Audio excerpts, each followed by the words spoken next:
July 2024, Wilmington Museum of Natural History. The air was thick with dust as the elevator door was pried open. Thick gloves clinked against corroded metal. Behind the last panel, a murky shaft yawned open, revealing a sight no one expected, nor wanted, to see. "Jesus Christ," one of the workers muttered, stepping back. The restorers had been contracted to renovate the eastern wing, untouched since the late 90s. The freight elevator, long sealed off due to maintenance hazards, had shown up in the original blueprints but nowhere else, vanished from renovation records after 1998. They were supposed to reinforce the shaft, maybe tear it out. But what they found changed everything. A rust-welded cage filled the shaft. Around it, 20 school backpacks meticulously stacked like bricks, forming a perimeter wall. Inside the cage, 20 elementary desk chairs, bolted to the floor. On one of them, pinned to the wooden backrest with a single rusted tack, was a Polaroid. The photograph was faded, but unmistakable. 20 middle school students smiling, eyes squinting in daylight. Some flashed peace signs. One boy had his arm slung awkwardly around a girl who was mid-blink. The timestamp at the bottom read, April 9th, 1998, 3:14 p.m. 3 hours after the museum had been evacuated for a bomb threat. A bomb threat that, according to every record, police report, and staff statement, never existed. 26 years earlier, April 9th, 1998. The day had started like any other field trip. 27th graders from Madison Ridge Middle School had climbed onto a yellow school bus just after 8 a.m., bound for the Wilmington Museum. Chaperones had their clipboards, a cooler of Capri Suns sloshed in the back, and everyone wore the same royal blue shirt that read, Class of 2003, across the back. The museum wasn't far, only 40 minutes down Route 6. It was known for its reconstructed dinosaur hall and an animatronic cave exhibit. But the kids mostly liked it because they could buy freeze-dried astronaut ice cream and horror-themed pencils at the gift shop. At 12:03 p.m., visitors and staff were evacuated due to a reported bomb threat phoned in from a payphone across town. Police swarmed the building. No device was found. By 4:45 p.m., the students of Madison Ridge had not returned to their bus. At 6:20 p.m., police treated it as a mass disappearance. 20 students, 1 homeroom teacher, 2 parent chaperones, vanished. Present day. News travels fast. The elevator discovery leaked fast. By the following day, the Wilmington PD had secured the museum. Federal agents arrived quietly. News vans parked outside the wrought iron gates, and museum staff were escorted off-site. Only a handful of people had seen the inside of the shaft firsthand, but that didn't matter. The story practically wrote itself. Cold case cracked, missing classroom, unearthed in forgotten elevator. No bodies were recovered. No blood, no signs of trauma. Just 20 pristine chairs in a welded cage and 24 moldy, dust-caked backpacks stacked like tombstones.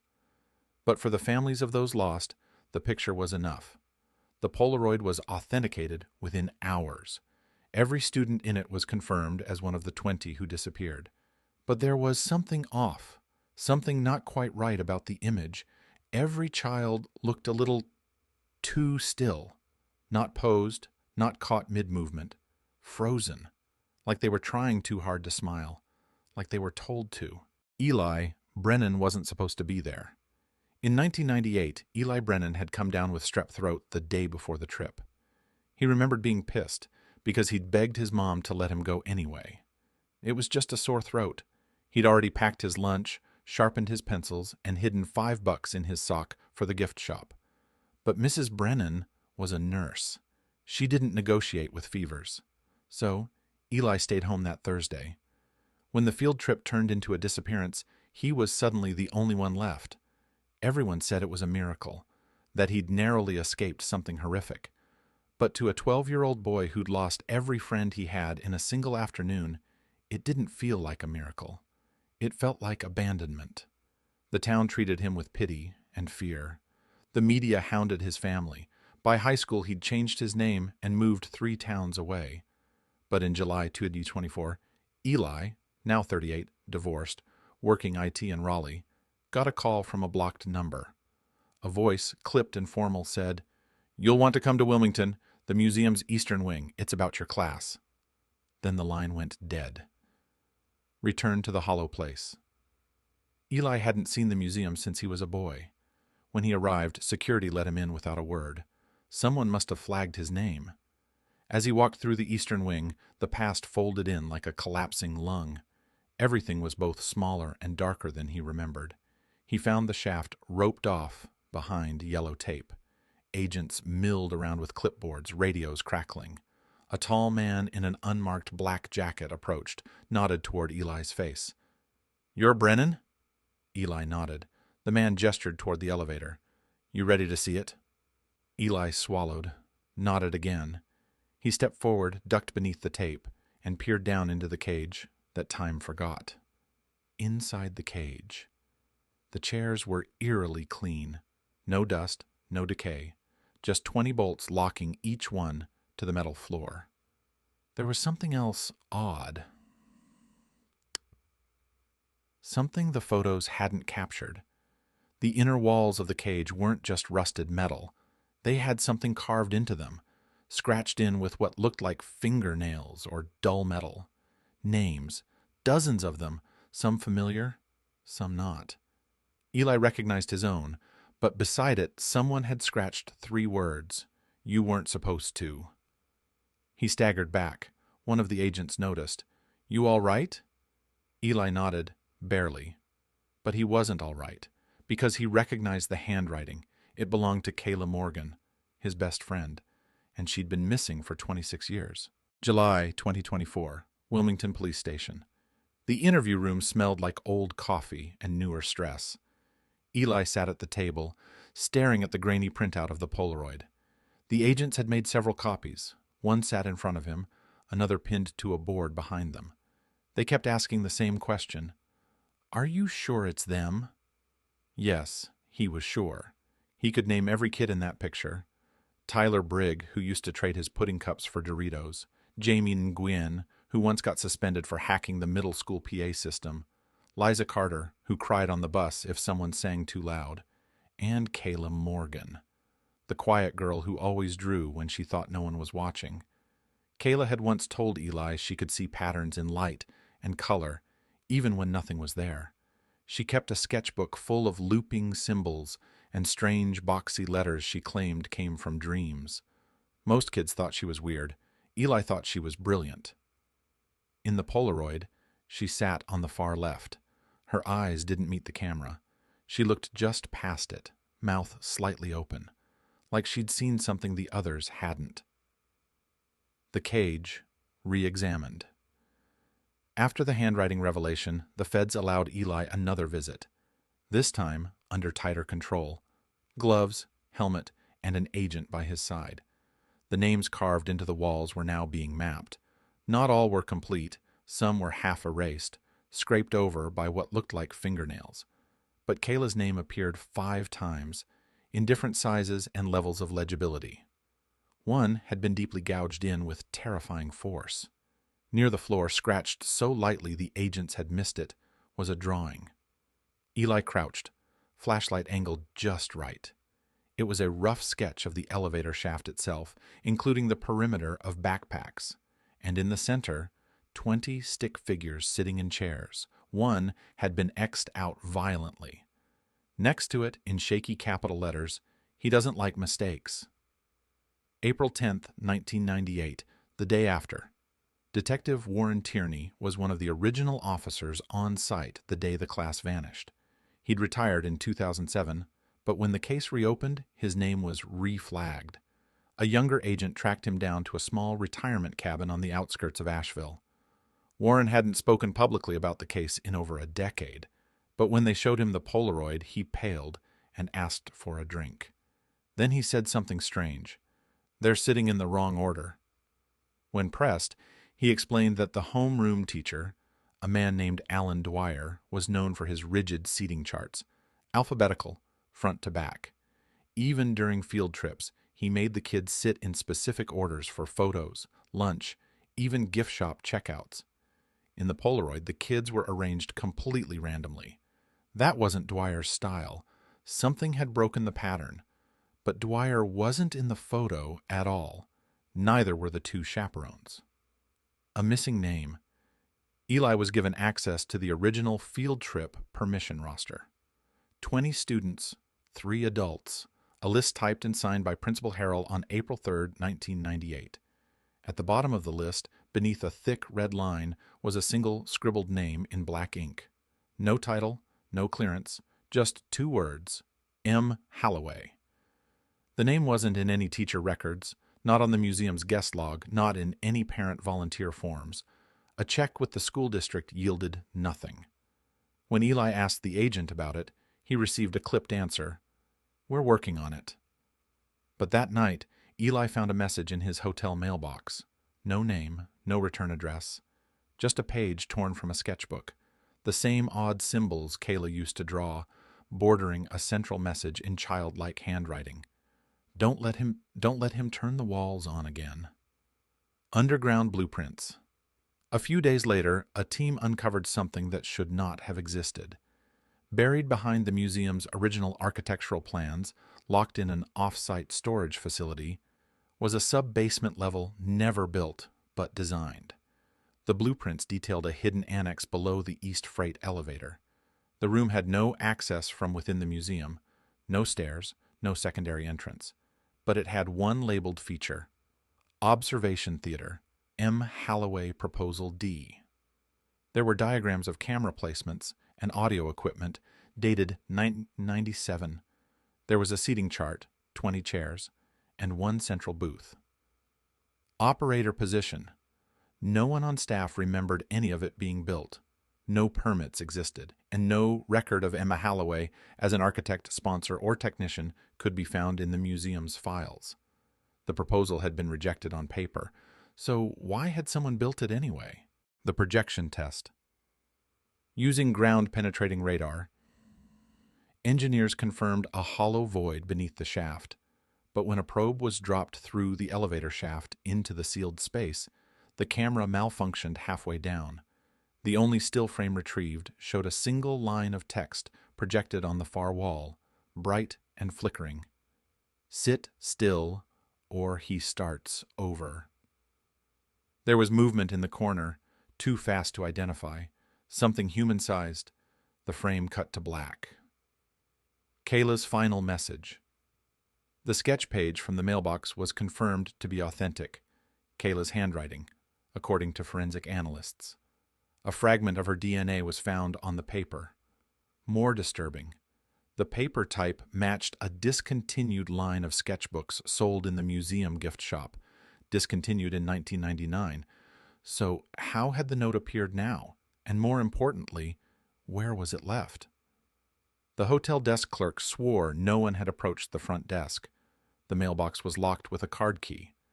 There was no footage of any person entering the lobby between Eli's check-in and when he found the note, as if it had been left from the inside. A flash of sound. On the 6th day, museum security reported a short-lived power fluctuation centered on the elevator shaft. One of the maintenance radios picked up a burst of distorted audio before cutting out entirely. Only one word could be made out through the static. Again. July 2024, 3 stories down. The elevator shaft was now fully unsealed. Construction crews, under strict federal oversight, had drilled through the cage's base and accessed the hollow space beneath. What they found wasn't just disturbing, it was impossible. A hidden room, 20 by 20 feet, sat beneath the elevator floor. It had no documented access route, no stairs, no service tunnel, just solid concrete from all sides, and yet it was real. Inside the chamber, a raised platform with a bolted chair and a wall of long-dead electronics. Monitors, rotary switches, speakers.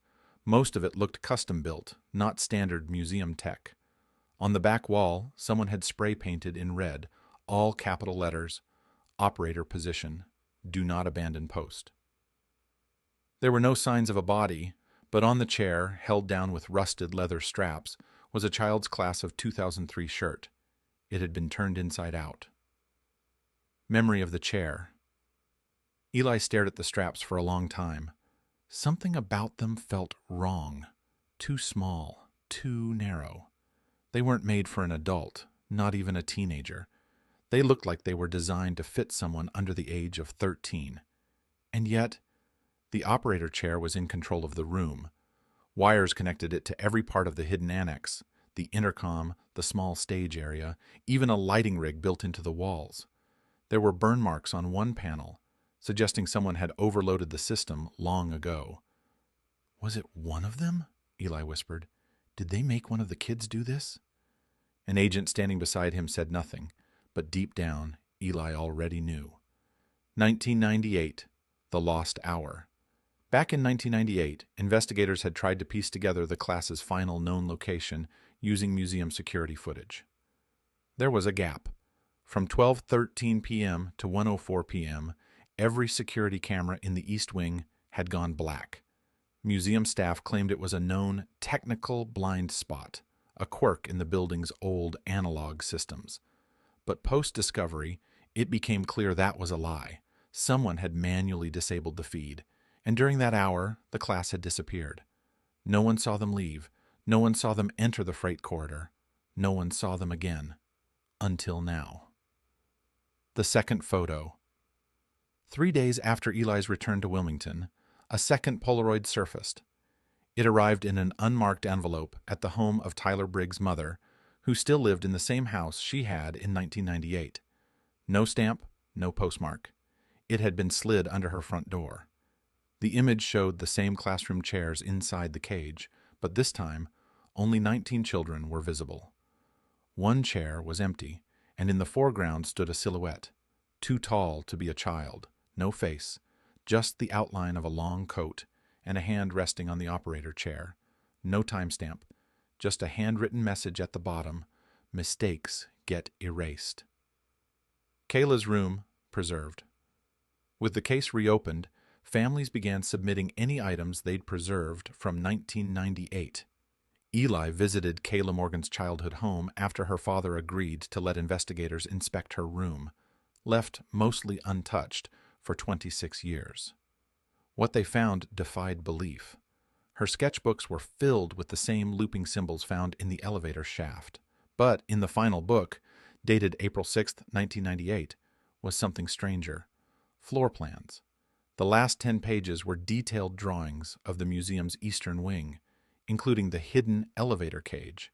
She'd drawn it 3 days before the trip. One page had a diagram of the operator chair, complete with straps and microphone placements. On the corner, she'd written, "Don't let him pick me. I'm not ready." Eli stared at the page. "She knew," he whispered. "She knew before it happened." The false volunteer. Back in 1998, the chaperones for the trip had been 2 parent volunteers, Jamie and Gwen's mother, and a man named Clark Willis. But there was a third signature on the museum guest form, one that had been nearly blacked out with ink. Digital recovery revealed it. M. Halloway, operator clearance only. No one remembered meeting this person. No background check, no ID scan. But the signature style matched the labels scrawled throughout the operator's room in the sub-basement. A match was found in one more place, a 1993 museum personnel memo discussing a short-term consultant hired to advise on interactive exhibits. The handwriting on the report matched M. and Halloway's signature, but he never submitted a tax form, no address, no phone, just a scribbled job title beside his name: Environmental Architect, Layer 2 Integration. No one knew what that meant, and when the museum tried to contact him a month later, the number had been disconnected. The lights come on. On July 18th, at exactly 2:13 a.m., the museum experienced a sudden power surge in the eastern wing. Security cameras picked up a pulse of light coming from inside the elevator shaft, lasting 17 seconds. The Polaroid left inside the cage began to develop a second image, a phenomenon chemically impossible for the type of film used. The new layer showed something layered over the original. The same students, but now their smiles were distorted. Their eyes were blacked out. And behind them, tall and shadowy, stood a man in the operator chair. He appeared to be smiling. Just before the image faded to white, a new line of writing emerged at the bottom. "You sat out, Eli. It's your turn." July 22nd, 2024. Wilmington Museum, Restricted East Wing. The museum closed for renovations, but inside, the truth was far stranger. Beneath layers of administrative lies and fake signage, a special team from the Department of Energy, not the FBI, was now leading the investigation. Their division name was obscure: Office of Temporal Stability, Nonlinear Incident Group. They didn't explain why the Department of Energy was involved in a child disappearance. Eli demanded to know. One of the agents looked him dead in the eye and said, "Because something here was never supposed to turn on." Discovery of the Black Room. The freight shaft chamber was only the first layer. A structural scan had revealed something far worse. An entire secondary space was hidden beneath the operator chamber. No ladders, no trapdoors, just an unnatural void surrounded by what appeared to be thick shielding, almost like a fallout shelter. But the scan found something else. Wiring. Still live. A fiber cable traced to a room behind the museum's old electrical closet, one supposedly sealed during a remodel in 2002. The room had no number, no light, just a matte black steel door without a handle. Once inside, Eli knew. This was never part of any public plan. The room had no exhibits, no decorations, just a semicircle of monitors, all dead, and a reclining chair facing a blank screen. On the floor, dust disturbed in two clear footprints, one adult, one much smaller, and beneath the chair, hidden in the base, a switch labeled Trigger Protocol Simulation Room A. Aw. They flicked the switch. The simulation begins. The lights didn't come on. Instead, the blank screen flickered and projected a crude replica of a classroom, 20 chairs facing a blackboard. The picture was flat, but when viewed through a special visor, it became immersive. Eli volunteered to try it. The visor snapped into place. A hum filled his ears. Then, he was back, in that room, except not the real one. This was a simulation, somehow patched together from visual recordings. But the detail was staggering. The faces of the students were identical to the photo.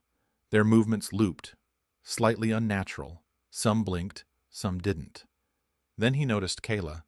She sat frozen, staring straight at him, except her head turned. Just slightly. Just enough. It wasn't part of the loop. "You're late," she whispered. Eli ripped the visor off.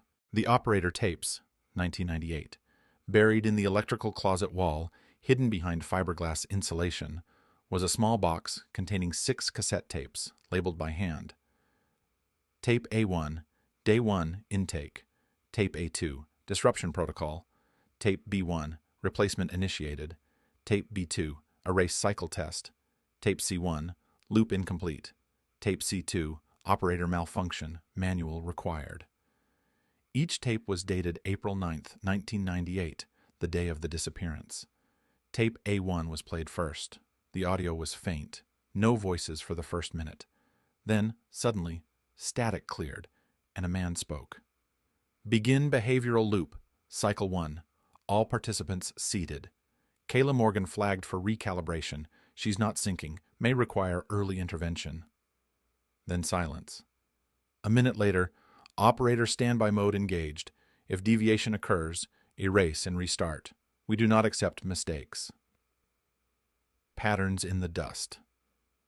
Later that evening, the janitorial team reported a bizarre finding inside the freight elevator chamber.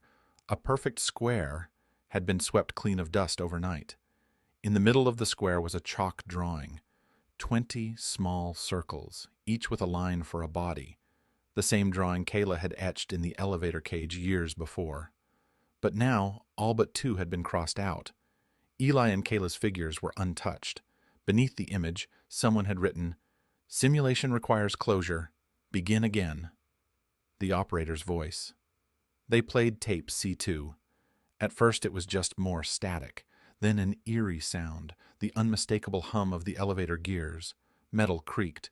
Someone sobbed in the background, then a voice, older, distorted. He left the chair. He left the chair. The loop broke. She got out. He got scared. Then, operator must be replaced. Human interface required. Eli Morgan clearance level matches. Initiate pull. Eli's blood ran cold. He wasn't on that trip. He was homesick that day. Everyone knew that. But the tapes knew his name. They knew he didn't go. They were planning to put him in anyway. The countdown. On July 25th, at exactly 3:06 p.m., the museum's main power grid blinked off for 7 seconds. When the backup came on, every monitor in the building lit up with a countdown. $7,200. It ticked down, second by second. No one knew what would happen when it hit zero. But across the top of the screens, in the same typeface as the operator system, a message appeared. Unfinished loop will be reenacted. Final cycle. All positions must be occupied. And beneath that, a single line flashing red. One seat still empty. Kayla's audio message. That night, Eli received a voice message from an unknown number. He played it once, then sat in stunned silence for nearly 5 minutes. The voice was young, unmistakably Kayla's. I kept it going as long as I could, but I can't hold it anymore, Eli. It's getting stronger. He's almost back in the chair. And if you don't take it first, he'll start over. You have to sit down, please, before the countdown ends. July 26, 2024. T-minus 48 hours. The countdown continued. 47:59:42. 47:59:41. The museum was now a crime scene, a tech lab, and a psychological war zone wrapped into one. Federal agents worked around the clock under flickering lights. Psychologists interviewed surviving family members. Power lines were reinforced with 3 separate backup generators. None of it felt like enough, because every screen, every surveillance monitor, even phones, was now hijacked by the countdown. And the message beneath it never changed. One seat still empty. Kayla appears at 2:14 a.m., just before the second nightly surge. The outer perimeter motion sensors caught something impossible. A girl, barefoot, pale, hair knotted and down to her waist, walked directly through the main hall. Security ran to intercept, but by the time they arrived, she had already sat cross-legged in front of the freight elevator cage.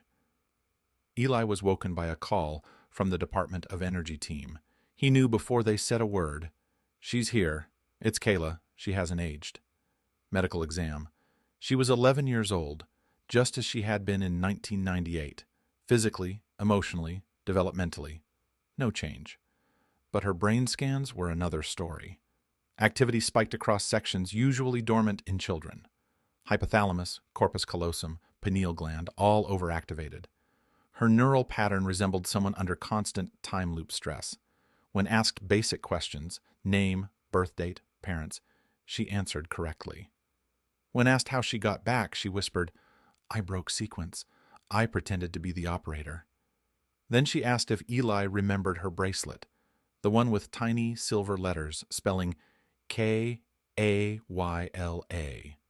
She said she left it for him on the floor of the simulation room. They checked. It was there. The others were still inside.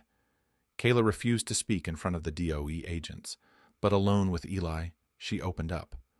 Her voice trembled, but her words were precise, like she'd rehearsed them thousands of times. He didn't want us, Eli. Not really. He wanted the operator, the one who could keep the loop running. Every time someone panicked, every time someone broke, he reset the hour. He made us vote. Eli asked, vote for what? Who sits in the chair? The operator's role. She explained that the elevator chamber wasn't a prison. It was a control room. Each time the loop reset, the child in the chair had to monitor the class and make choices. Who speaks? Who forgets? Who gets erased? Those not chosen to sit became variables, unpredictable, eventually unstable. The operator was the only one who stayed anchored until they broke. And when that happened, someone new had to take the seat. We all sat in it eventually, except me. I kept pretending I was too scared. too small. He believed me." She paused, then added, "I only escaped because the last one broke so fast. The loop cracked. He couldn't reset in time." I ran. Who was the last one? Kayla refused to say their name. She said it felt dangerous to speak it out loud. But Eli was already thinking it. Tyler Briggs. He had been the most social, the most fearless, always voted class leader. Eli remembered seeing his mom just days ago, shaking from grief and hope as she held the second Polaroid with Tyler's chair empty. He asked Kayla, "Did Tyler make it out?" She looked away. "No. He's what's keeping the loop alive now." Tyler's message. That evening, during a system diagnostic, a voice transmission suddenly played through the intercom inside the operator's simulation room. No one had triggered it. No one was inside. The voice was Tyler's. "If someone hears this, you're too late. I tried. I lasted a long time, I think. But the room got weird. Sometimes the lights talk. Sometimes the kids aren't kids. The chair gets heavier, like it's growing into me. Please, don't send anyone else in. It's not a loop anymore. It's a mouth. It wants to be fed." Static swallowed the rest. The basement shifts. At 3:00 a.m. on July 27th, a deep rumble shook the eastern wing. Sensors showed no seismic activity. Instead, blueprints revealed something worse. The freight elevator cage had moved. Not just shifted, it had repositioned itself 6 feet to the left, without any mechanical support. No one saw it happen. No one heard it. But surveillance showed that during the exact moment of the shift, all cameras went black for exactly 66 seconds. And when power returned, the cage door was ajar. Inside, 20 chairs were still bolted to the floor.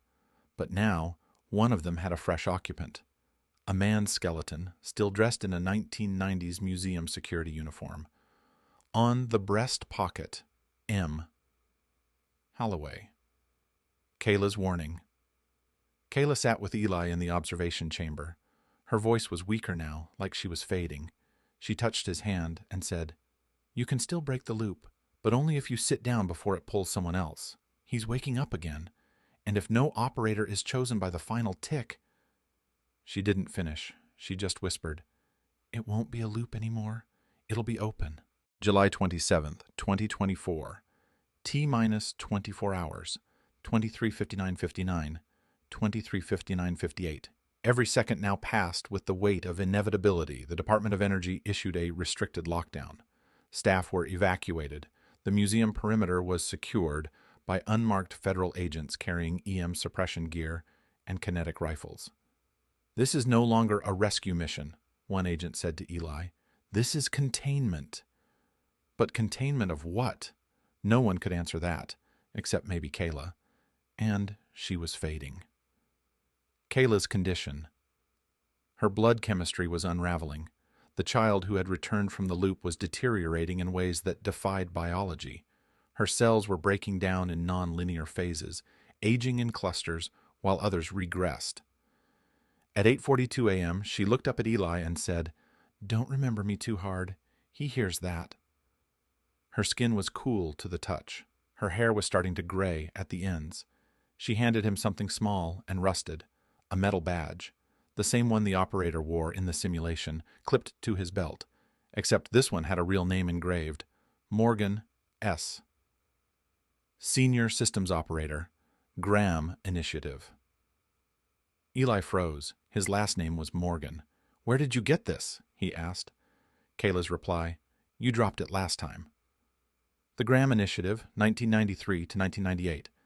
Buried beneath Department of Energy archives, a hidden folder was finally decrypted using Kayla's badge. Inside, blueprints, transcripts, and a chilling memo from 1997 labeled Operator System, Phase 3. Simulated Pedagogy Framework. It revealed that the Wilmington Museum had been one of 4 covert testing sites under something called the Graham Initiative, a post-Cold War research program aimed at creating non-physical memory simulations for accelerated education and behavioral correction. The theory: if you could simulate a classroom, You could control the flow of time inside it, looping scenarios until desired outcomes were achieved. The catch? You needed a live operator to manage the loop, someone capable of navigating non-linear memory, emotional states, and procedural resets without breaking psychologically. Early candidates were adults. They all failed. So by 1998, they made a shift. They chose children. And the first test subjects, the fifth grade class of Bellevue Elementary. Field manager, Stephen Morgan, Eli's father. Eli confronts the past. Eli's father disappeared in 2006. His body never found. Everyone assumed suicide after he left a series of erratic voicemails and walked away from his car. But now, Eli knew the truth. His father hadn't abandoned him. He had been the first operator, and perhaps the first victim of the chair. In a recovered tape marked Phase 2 Override, Stephen's voice could be heard.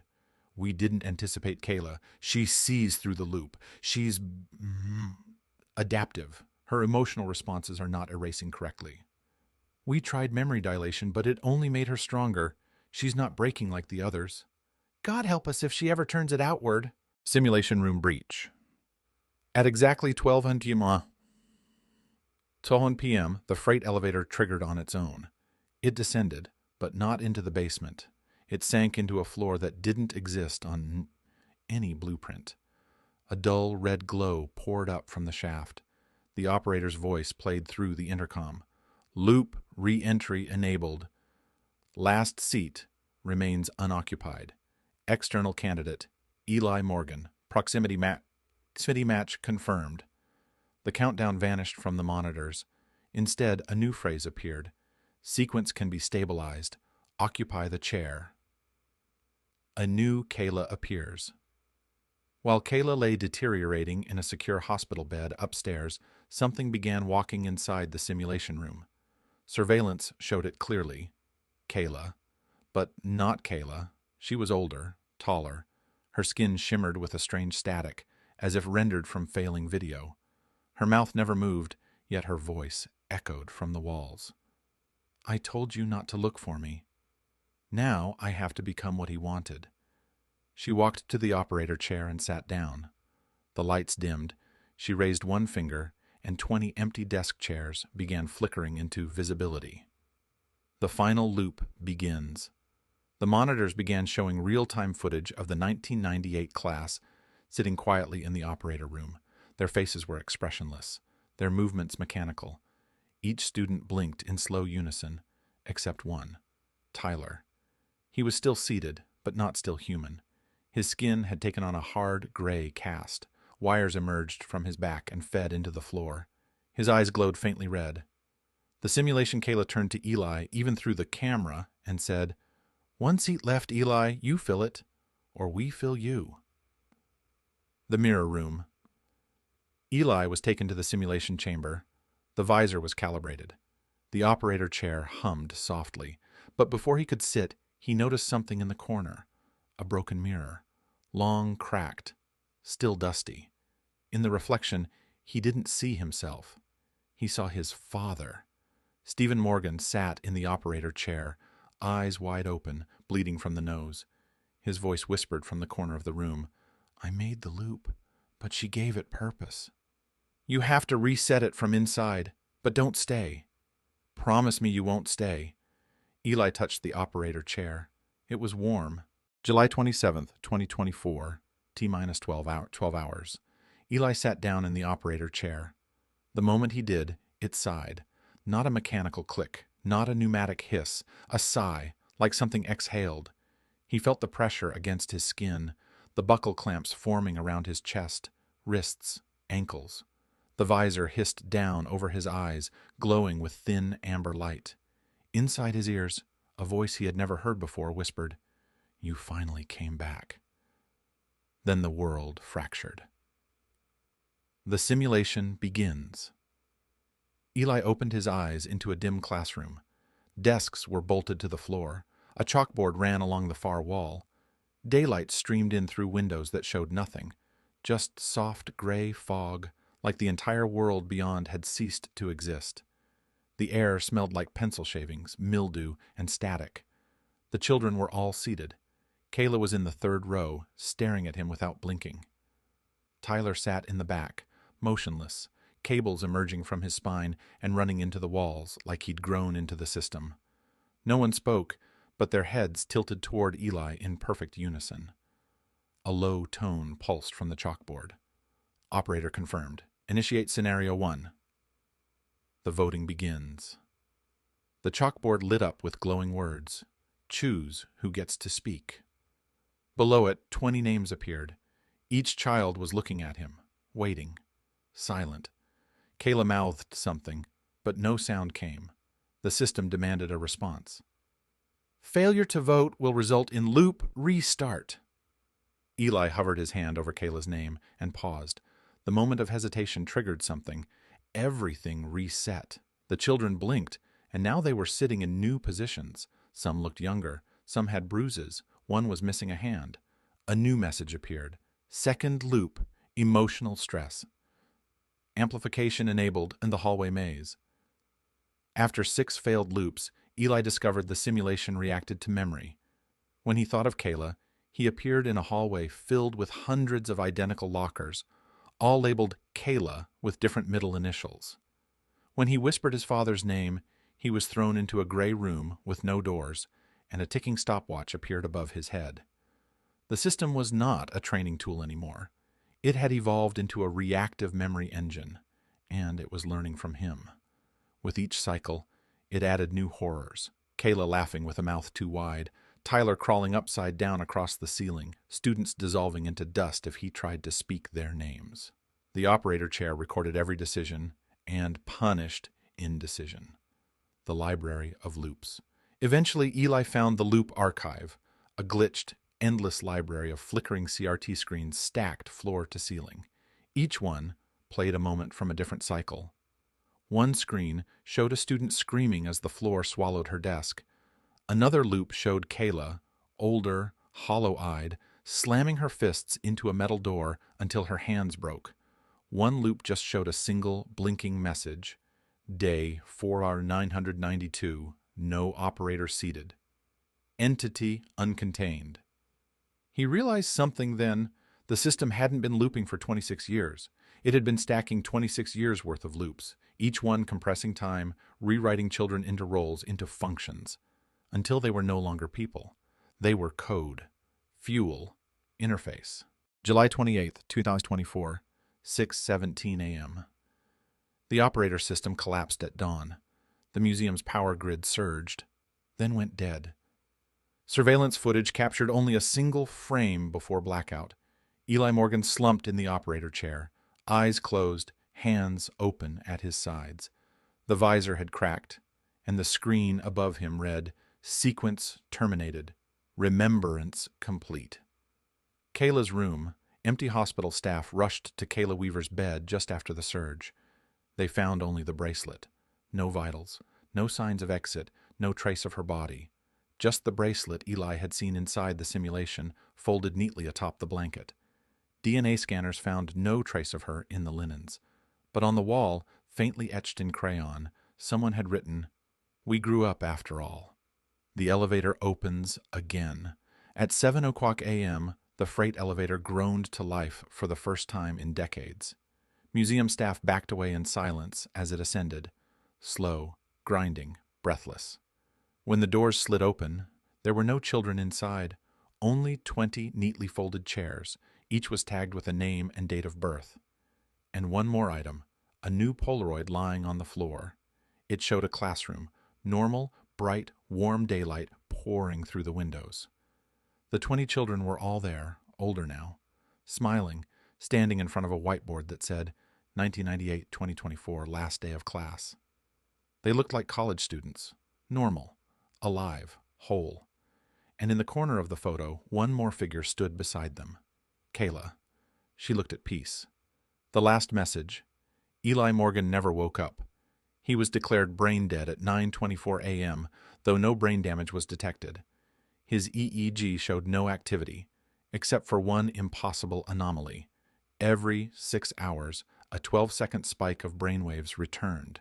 Each spike was identical, and each time it matched an audio signal. a child laughing. Kayla's candle. 2 days later, in Eli's apartment, a fire marshal responding to a report of a power failure found something odd. A blue candle, untouched, still burning gently. Next to it, a notebook, Eli's handwriting. Inside, just one sentence. They weren't lost, they were held, so we could remember. The operator chair, now silent. The Department of Energy declared the operator chair inert. It was removed, encased in titanium, and buried under the Nevada test range alongside other classified failed technologies. But staff at the containment site began to report dreams, not nightmares, just classrooms, old friends, and a voice whispering, "We're okay now. You can go." One final envelope. 6 months later, on the anniversary of the class's disappearance, Wilmington Public Library received an unmarked envelope with no return address. Inside was a photo album. Every page showed children from the 1998 class, birthday parties, field trips, smiling. In the very back pocket was a final Polaroid, a blurry image of Eli Morgan, young again, laughing beside Kayla, both seated in a sunlit room. The caption, hand-written in pencil, simply read, "Graduation." Epilogue. 20 children vanished in 1998. In the official record, they were never found. But deep in the federal archives, under black seal, is a report titled, "Operator System, Final Outcome, Successful Dissolution." Subject, Emotional Memory Containment and Reconciliation. Loop status, non-repeatable, human variable exceeded threshold, and one handwritten note at the bottom, "The chair remembers what we're afraid to." But sometimes it remembers who we are.